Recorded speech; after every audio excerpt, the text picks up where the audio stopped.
Hello and welcome back to my RC channel. I'm AndyRC and today I'm going to be taking a look at the Eachine Twig HD edition. Now, I've already reviewed the non-HD version of the Twig, so if you want to look at the full ins and outs of the model in general, then I'll add a card to the top right where I go over the full details, because there is only one difference with this version, and it's the addition of the Caddx HD Baby Turtle Whoop edition, which has been sandwiched between the Crazy Bee V3 board and the Diamond VTX. But before I get onto that, just like the first review, I just want to mention that the frame is a copy of the Speed Racer Twig from Racer X FPV, so I'll link to them in the below if you want to buy the original. So when the baby turtle first came out, I found it a little bit confusing because it didn't seem to bring much to the table compared to the original Turtle V2, which has been out for over a year now, would you believe? It used the same 20x20 board with a slight overhang, so the only difference is that the camera is nano-sized instead of micro-sized. So I went back to Caddx and said, what is the benefit here? The original Turtle V2 weighs 14 grams and this new baby turtle weighs 12 grams, so you've only saved 2 grams, and all the current frames that are designed to fit a split style camera are micro-sized and not nano. They even provided a nano to micro adapter, and even though I knew they had been working on the image quality, it was a hard sell for me. So they went back to the drawing board and came out with the Baby Turtle Whoop edition, and despite it being confusing that you can currently buy two versions of the baby turtle, they have made some significant changes to the Whoop version, making it a worthwhile purchase. You can see that there is no longer an overhang past the mounting holes. In fact, the board dips in slightly, making the weight of the whole system 9.4 grams, which is a saving of nearly 5 grams compared to the original Turtle V2.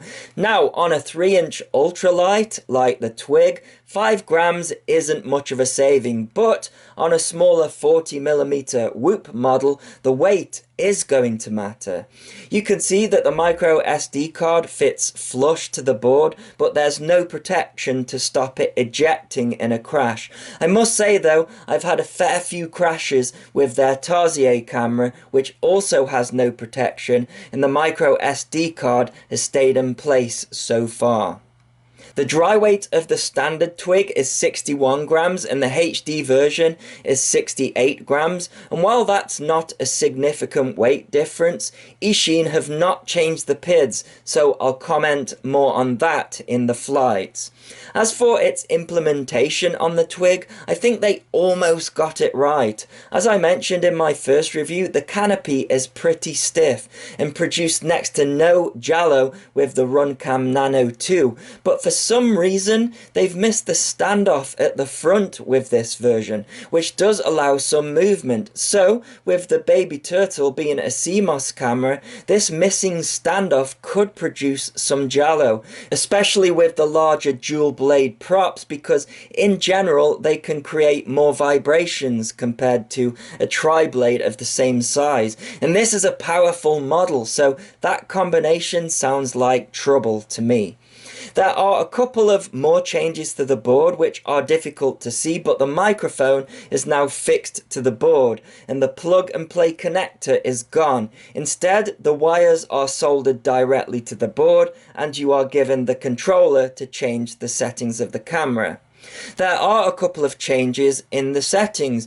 They've done away with the dynamic range option, so I guess they have either figured out that the picture was way better with it always turned on, or they've gone down a different route to get a different result. And I know there were a lot of complaints regarding lens distortion with the Turtle and the Turtle V2, so it seems like the field of view settings have a greater impact when you change them. But other than that, the rest of the settings seem to be the same. So let's get and see how it flies. Earlier I mentioned that Eachine hadn't changed the PIDs from the standard edition, and in my review of the non-HD version I had to reduce them anyways. However, I thought with the model being slightly heavier I'll use a bigger battery, so in this flight I'm using a Tattoo 450mAh 3S, which I'll link in the video description. But I was still getting both P and D term oscillations. And, just as I suspected, when I do a heavy punch out in sunny conditions, you do indeed get jello feeding through to the recorded footage. I imagine on a duller day you wouldn't get that, but I was lucky enough to find a sunny day so that I could confirm that we would get some jello on full throttle. I have to say though, I was pretty impressed with the recorded footage in general. I can't say that I was much of a fan of the recorded audio, however that could just be down to the sound of this particular model, so it's difficult to compare against the sound of the Turtle V2 because I was using a different model. It came with its FPV feed set to 16:9, but I'm flying with 4:3 goggles here, so I had to change that in the settings. I'll overlay the FPV feed in front of the HD footage so you can see how much field of view is lost when flying FPV, but it was still very flyable.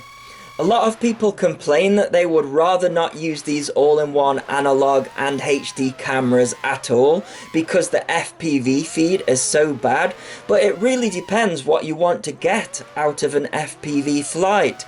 For me, it's completely flyable, and yeah, it's not quite as good as the image you get from a Caddx Ratel camera. But what you get from a Ratel camera is nowhere near as good as what you get from the live HD feed of the DJI digital FPV system. So for me, I'd rather put up with the slightly washed out FPV feed and enjoy watching back the HD recorded footage.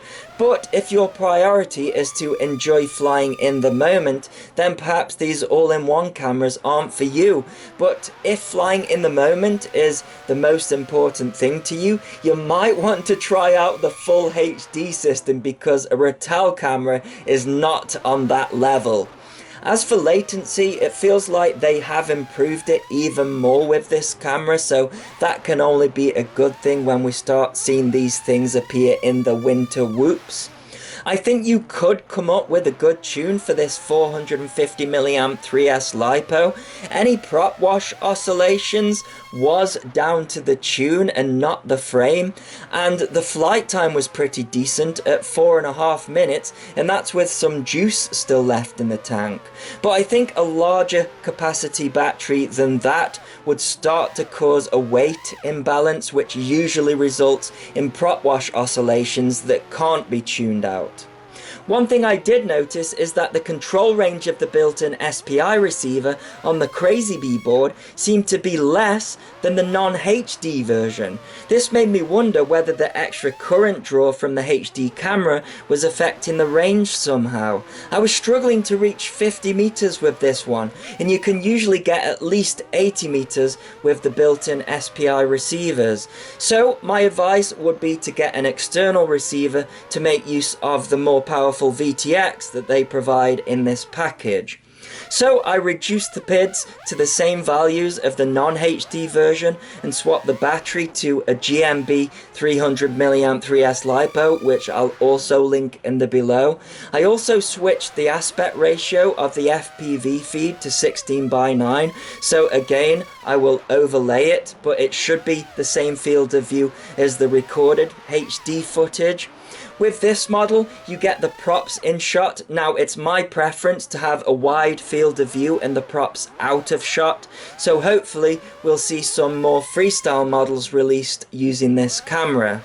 The extra 7 grams of weight meant that the PIDs still needed reducing despite me using a lighter battery, because I was still seeing some PID induced oscillations. And sadly, only having 2 hours of sun combined with the rest of the day consisting of torrential rain, I didn't have time to get a proper tune out of it.